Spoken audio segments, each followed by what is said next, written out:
আসসালামু আলাইকুম। আজ আমি তোমাদের সাথে শেয়ার করব কিভাবে খুবই মজাদার ডিমের চপ ও তার সাথে খুবই টেস্টি ও মজাদার টমেটোর চপ বানানো যায়। বাড়িতে এইভাবে তৈরি করতে জানলে বাইরে থেকে দোকান থেকে কিনে খাবার প্রয়োজনই হবে না। এইভাবে চপ যদি ভাজা যায় বাড়িতে মুচমুচি করে, একটার জায়গায় দুটো অবশ্যই খাওয়া যাবে, আর যতগুলোই চপ ভাজবো কম পড়ে যাবে। তো কিভাবে বানাচ্ছি দেখা যাক। এখানে 3টে ডিম সেদ্ধ করে নিয়েছি, ধনেপাতা, কাঁচা লঙ্কা, গাজর কুচি করে নিয়েছি, 2টো পেঁয়াজ লম্বা লম্বা করে কেটে নিয়েছি। এবার ডিমগুলো লম্বা লম্বা করে কেটে নেব। অবশ্য ডিম ভাগ করে কাটা নিজের পছন্দের ব্যাপার, তোমরা চাইলে একটা ডিম দুভাগ করেও কাটতে পারো। এখানে একটা সুতো দিয়ে ডিমগুলো আমি সমানভাবে ভাগ করে নিয়েছি। ছুরি দিয়েও ডিমগুলো কাটা যায়, আমার কাছে সুতো দিয়ে কাটা খুবই সহজ মনে হয়েছে, তাই আমি সুতো দিয়ে কেটে নিলাম।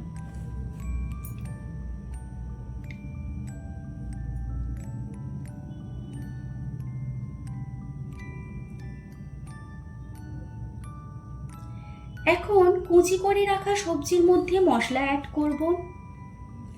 নুন পরিমাণ মতো দিতে হবে, চিলি ফ্লেক্স দিলাম, ভাজা মশলা, জিরে গুঁড়ো, হিং দিলাম।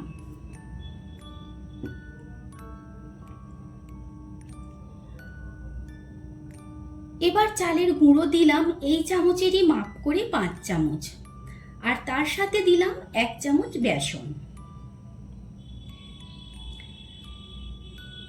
সবকিছু খুব ভালো করে একসাথে মাখিয়ে নেব।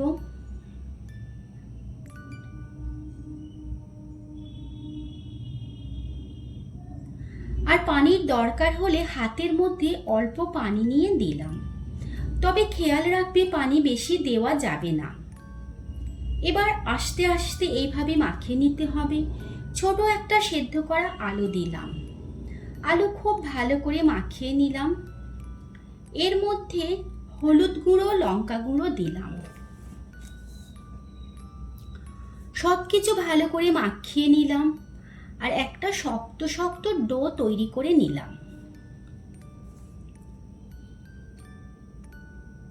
স্টাফিং যদি হাতের মধ্যে জড়িয়ে যায় তাহলে অল্প পানি নিয়ে হাত ছাড়িয়ে নিতে হবে। যেহেতু পেঁয়াজ থেকে পানি বেরোবে, সেই জন্য স্টাফিংটা তৈরি করার সময় বেশি পানি ব্যবহার করবে না। এবার 10 মিনিট রেস্টে রেখে দিলাম। এদিকে টমেটো চপ বানানোর জন্য 3টে টমেটো নিয়েছি। টমেটোগুলো গোল গোল করে কেটে নেব।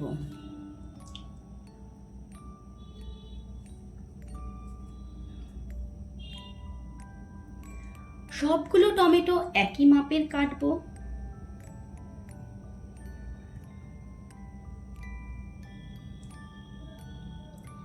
এখানে একটা বড় সাইজের আলু সেদ্ধ করে নিয়েছি।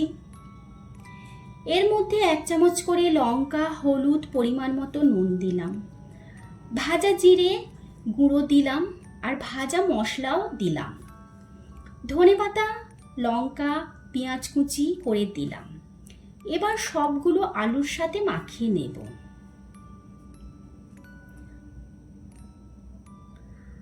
আলু সিদ্ধ খুব টেস্টি করে মাখিয়ে নিতে হবে।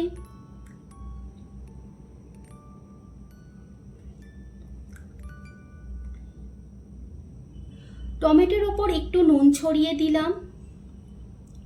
এবার হাতের মধ্যে তেল দিয়ে কিছুটা আলু মাখা নিয়ে এইভাবে চ্যাপটা করে তার ওপর কাটা টমেটো 1 পিস দিয়ে টমেটো ভালো করে আলু মাখা দিয়ে ঢাকা দিতে হবে, যাতে কোনো দিকে ফেটে না যায়। খুব ভালো করে হাত দিয়ে শেপ দিতে হবে।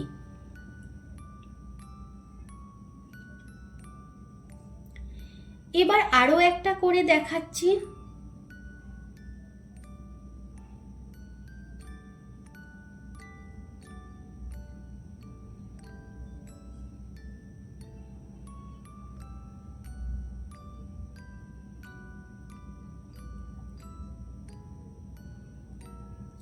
সবগুলো একইভাবে তৈরি করে নিলাম।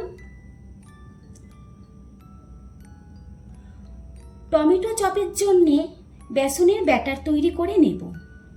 বেসন নিয়েছি, 2 চামচ চালের আটা নিয়েছি, কর্নফ্লাওয়ার নিয়েছি 2 চামচ, নুন 1/2 চামচ, হলুদ, লঙ্কা সব কিছু মিশিয়ে একটা ব্যাটার তৈরি করে নেব ঘন করে।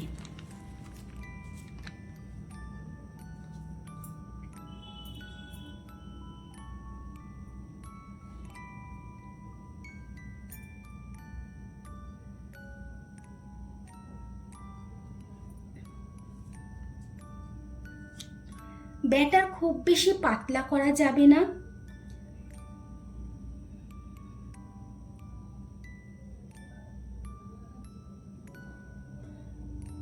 দেখো ব্যাটারের ঘনত্ব ঠিক এই রকমই রাখবে।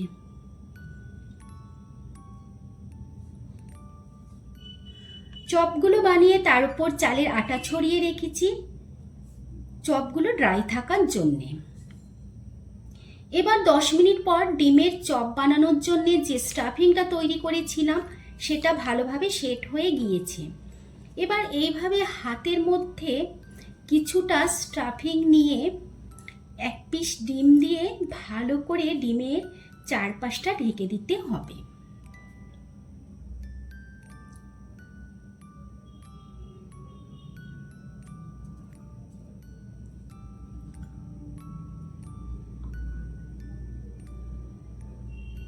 খুব ভালোভাবে চারপাশটা ঢেকে দিতে হবে যেন কোনো দিকে ফেটে না যায়। সবগুলো একইভাবে তৈরি করে ফেললাম। এবার গরম তেল 1 চামচ ব্যাটারের মধ্যে দিয়ে ভালো করে মিশিয়ে নেব। এর কারণে চপ খুব মুচমুচে হবে। এবার তৈরি করে রাখা টমেটো চপ ব্যাটারের মধ্যে ডুবিয়ে গরম তেলে ছেড়ে দিতে হবে। এখানে 2টো টমেটো চপ ও 2টো ডিমের চপ ভেজে দেখাচ্ছি। ডিমের চপগুলোতে বেসনের ব্যাটার লাগবে না, ওগুলো এমনি তেলের মধ্যে দিতে হবে। তেল খুব গরম করে তারপর গ্যাসের ফ্লেম একেবারেই লো করে দিতে হবে আর খুব ধৈর্য সহকারে ভাজতে হবে।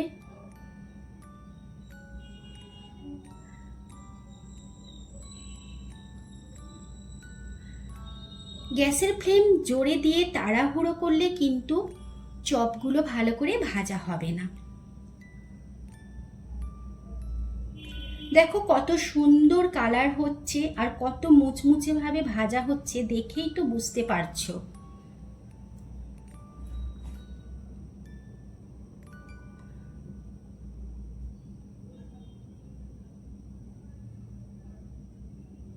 সবগুলো এইভাবে তেলের মধ্যে ঘুরিয়ে দিবে, একবার করে উল্টে দেবে, তাহলে চপ ভাজাগুলো ভালো হবে।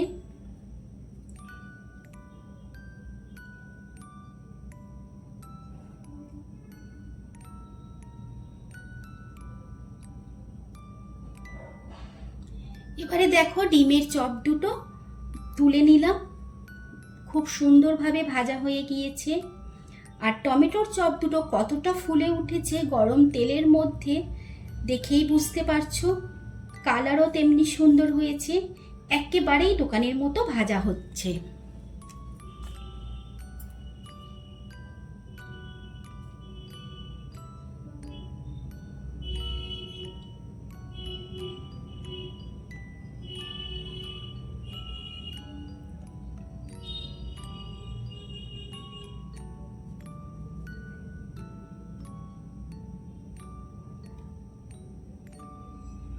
টমেটো চপগুলো ভাজা হয়ে গিয়েছে, তুলে নিলাম।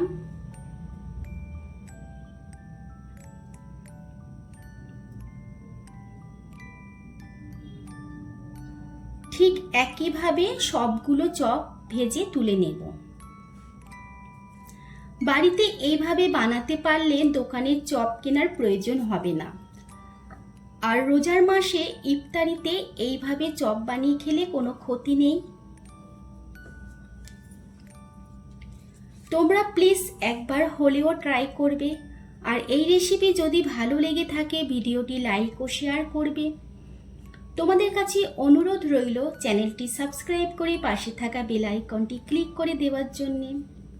এই রেসিপি কেমন লাগলো অবশ্যই কমেন্ট বক্সে জানাবে। আল্লাহ হাফেজ।